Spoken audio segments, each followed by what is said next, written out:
Hello and welcome. You are now looking at Aweber.com, and Aweber.com actually allows you to build and manage an email marketing list. Now, if you don't have an Aweber account, you'll come to this page at Aweber.com, and then what you'll need to do in order to get started is to put your name and email address into the box in order to start a 30-day free trial. Now, if you currently do not have an email marketing list, you will start at Aweber at $19 a month after the 30 days is over.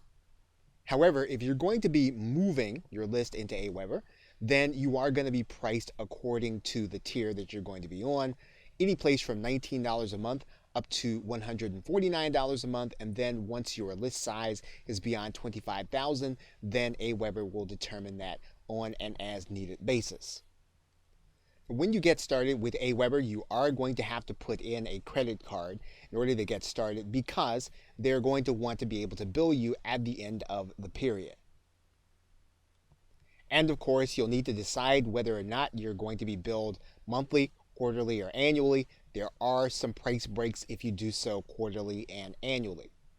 Finally, they're going to have you agree to their service agreement. You are going to want to read that for your own information.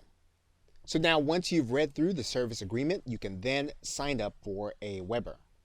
Aweber will give you a login and password, and then what you'll need to do is to put that login password in order to log in. Once you are logged in, you will then be ready to start creating lists for your online business. Okay, so with that, thanks, and I will see you in another video.